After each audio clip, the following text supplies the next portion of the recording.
विवाह और नियोग के भेद के बाद नियोग में क्या बात होनी चाहिए? इस प्रश्न का उत्तर चतुर्थ समुल्लास स्वामी दयानंद सरस्वती जी वैदिक रीति से दे रहे हैं। जैसे प्रसिद्धि से विवाह वैसे ही प्रसिद्धि से नियोग। जिस प्रकार विवाह में भद्र पुरुषों की अनुमति और कन्या वर की प्रसन्नता होती है, वैसे नियोग में भी। अर्थात जब स्त्री पुरुष का नियोग होना हो तब अपने कुटुंब में पुरुष स्त्रियां के सामने हम दोनों नियोग संतान उत्पत्ति के लिए करते हैं। जब नियोग का नियम पूरा होगा तब हम संयोग न करेंगे। जो अन्यथा करें तो पापी और जाति व राज्य का दंडनीय हों। महीने में एक बार गर्भाधान का काम करेंगे। गर्भ रहे पश्चात 1 वर्ष पर्यंत पृथक रहेंगे। फिर प्रश्न पूछ रहे हैं, नियोग अपने वर्ण में होना चाहिए व अन्य वर्ण के साथ भी? उत्तर, अपने वर्ण में व अपने से उत्तम वर्णस्थ पुरुष के साथ, अर्थात वैश्य स्त्री वैश्य, क्षत्रिय और ब्राह्मण के साथ क्षत्रिय और ब्राह्मण के साथ ब्राह्मणी ब्राह्मण के साथ नियोग कर सकती है। इसका तात्पर्य यह है कि वीर्य सम व उत्तम वर्ण का होना चाहिए, अपने से नीचे वर्ण का नहीं। स्त्री और पुरुष की सृष्टि का प्रयोजन यह है कि धर्म से अर्थात वेदोक्त रीति से विवाह व नियोग से संतान उत्पत्ति करना। प्रश्न, पुरुष को नियोग करने की क्या आवश्यकता है? वह दूसरा विवाह करेगा। उत्तर हम लिखाए हैं, द्विजों में स्त्री और पुरुष का एक ही बार विवाह होना वेद आदि शास्त्रों में लिखा है, द्वितीय बार नहीं। कुमार और कुमारी का विवाह होने में न्याय और विधवा स्त्री के साथ कुमार पुरुष और कुमारी स्त्री के साथ मृत स्त्री पुरुष के विवाह होने में अन्याय अर्थात अधर्म है। जैसे विधवा स्त्री के साथ कुमार पुरुष विवाह नहीं किया चाहता, वैसे ही विवाहित स्त्री से समागम किए पश्चात पुरुष के साथ विवाह करने की इच्छा कुमारी भी न करेगी। जब विवाह किए हुए पुरुष को कोई कुमारी कन्या और विधवा स्त्री का ग्रहण कर कोई कुमार पुरुष न करेगा, तब पुरुष और स्त्री को नियोग करने की आवश्यकता होगी। और यही धर्म है, जैसे के साथ वैसे ही का संबंध होना चाहिए। प्रश्न किया जा रहा है, जैसे विवाह में वेद आदि शास्त्रों का प्रमाण है, वैसे नियोग में प्रमाण है या नहीं? उत्तर, इस विषय में बहुत से प्रमाण हैं। देखो और सुनो। ऋग्वेद का मंडल 10 सूक्त 40 मंत्र संख्या 2। कुह स्विदोषा कुह वस्तोरश्विना कुहाभिपित्तवं कुरुतः कुहोस्सतुः कोवां क्षुत्रा विदवेव देवरं हर्यय नयोषा कृते सदस्त आ। दूसरा मंत्र है मंत्र संख्या 8 सूक्त 18 ऋग्वेद मंडल 10। उद्दीर्घश्व नार्यभिजीवलोकं गुता सुमेतमुपशेष अहि हस्तग्रावस्य दिदिशोस्तवेदं पत्युर्जनित्वाभिसंबभूत। हे अश्विना, स्त्री पुरुषों जैसे देवरम विधवे देवर को विधवा और थोषा मर्यंत विवाहित स्त्री अपने पति को सदस्य समान स्थान शैया में एकत्र होकर संतान उत्पत्ति को आग्रहणते सब प्रकार से उत्पन्न करती है, वैसे तुम दोनों स्त्री पुरुष कुवैस्विदोषा कहाँ रात्रि और कुवैदस्त कहाँ दिन में बसे थे। कुहाभिपित्तवम कहाँ पदार्थों की प्राप्ति करता है की, और कुहोसुतु किस समय कहाँ वास करते थे। कोवाम सूत्रा तुम्हारा शयन स्थान कहाँ है, तथा कौन व किस देश के रहने वाले हो।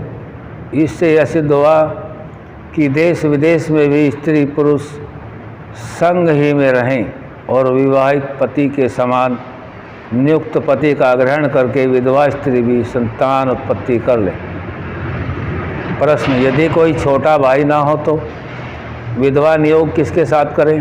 उत्तर, देवर के साथ, परंतु देवर शब्द का अर्थ तुम जैसा समझते हो वैसा नहीं। निरुक्त में कहा देवरः कस्माद् द्वितीयो वरः उच्यते, यह निरुक्त का प्रमाण है। अध्याय 3 खंड 15।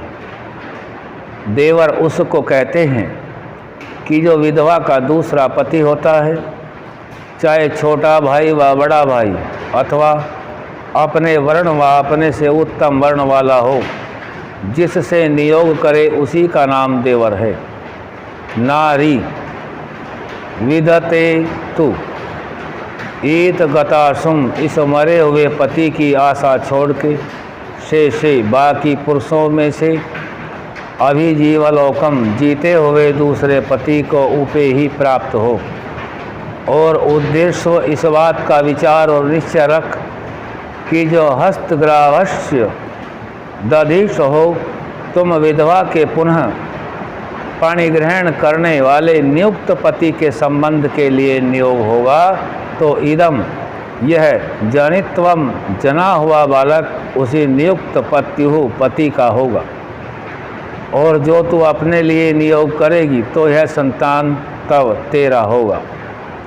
इससे निश्चय युक्त अभिसम बभूत हो और नियुक्त पुरुष भी इसी नियम का पालन करे। अथर्ववेद कांड 14 अनुवाक तो मंत्र संख्या 18 में बताया है अदेव्रधन्य पतिधनि हयदि शिवा पशुभ्य स्वयमा सुवर्चः प्रजावती वीर सूरदेव्र कामा शोने नमग्नि प्रायपत्यम सपर्य। हे अपति, धन्य देवरग्नि, पति और देवर को दुख न देने वाली स्त्री तू इस गृहाश्रम में पशुओं के लिए शिवा कल्याण करने हारी, सुयमा अच्छे प्रकार धर्म में चलने, सुवर्चः रूप और सर्वशास्त्र विद्या युक्त प्रजावती, उत्तम पुत्र पौत्र आदि से सहित वीर सह सूरवीर पुत्रों को जनने, देव कामा, देवर की कामना करने वाली शोना और सुख देने हारी पति व देवर को यदि प्राप्त होके इमम इस ग्रहपत्यम, गृहस्थ संबंधी अग्निहोत्र को सपर्य सेवन किया कर। तामनेन विधानेन निजो विंदेत देवरः, मनुस्मृति का श्लोक है। जो अक्षत योनि स्त्री विधवा हो जाए तो पति का निज छोटा भाई उससे विवाह कर सकता है। प्रश्न, एक स्त्री व पुरुष कितने नियोग और विवाहित नियुक्त कितने पतियों का नाम क्या होता है? इसका उत्तर स्वामी जी ऋग्वेद मंडल 10 सूक्त 85 मंत्र संख्या 40 से दे रहे हैं। सोमः प्रथमो विविध गंधर्वो विविध उत्तर, तृतीयो अग्निष्टे पतिस्तुरे यस्ते मनुष्यजः। हे स्त्री, जो तेरा प्रथम पहला विवाहित पति तुझको विविधे प्राप्त होता है, उसका नाम सोम। सुकुमार आदि गुणयुक्त होने से सोम, और दूसरा नियोग होने से विविधे प्राप्त होता वह गंधर्व है। एक स्त्री से संभोग करने से गंधर्व, जो तृतीय उत्तर 2 के पश्चात तीसरा पति होता है, वह अग्नि।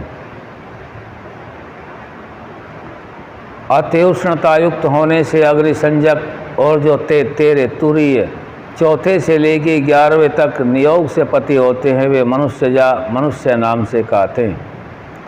जैसा इमाम तोमिंद्र इस मंत्र में 11वें पुरुष तक स्त्री नियोग कर सकती है, वैसे पुरुष भी 11वीं स्त्री तक नियोग कर सकता है। प्रश्न, एकादश शब्द से 10 पुत्र और 11वें पति को क्यों गिने? उत्तर, जो ऐसा अर्थ करोगे तो विधवेव देवरम देवरय कस्मात् द्वितीयो वर उच्यते अदेवरग्नि और गंधर्वो विविध उत्तरः इत्यादि वेद प्रमाणों से विरुद्ध अर्थ होगा, क्योंकि तुम्हारे अर्थ से दूसरा भी पति प्राप्त नहीं हो सकता। मनुस्मृति से समझा रहे हैं, देवरात्वा सपिंडदात्वा स्त्रिया समयंगनयुक्तया प्रजेप्सितादिगंतस्तव्या संतानस्य परीक्षये। दूसरा श्लोक है,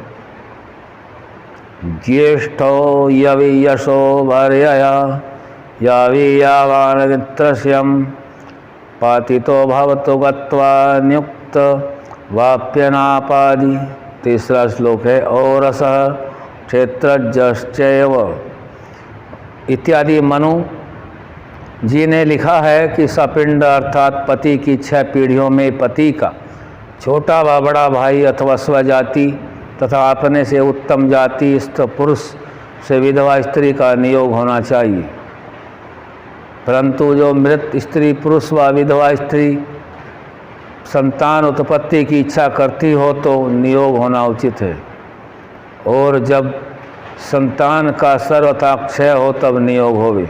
जो आप्तकाल अर्थात संतानों के होने की इच्छा न होने में बड़े भाई की स्त्री से छोटे का और छोटे की स्त्री से बड़े भाई का नियोग होकर संतान उत्पत्ति हो जाने पर भी पुनः वे नियुक्त आपस में समागम करें तो पतित हो जाएं, अर्थात एक नियोग में दूसरे पुत्र के गर्भ रहने तक नियोग की अवधि है, इसके पश्चात समागम न करें। और जो दोनों के लिए नियोग हुआ हो तो चौथे गर्भ तक अर्थात पूर्वोक्त रीति से 10 संतान तक हो सकते हैं, पश्चात वेश्याशक्ति गिनी जाती है, इससे वे पतित गिने जाते हैं।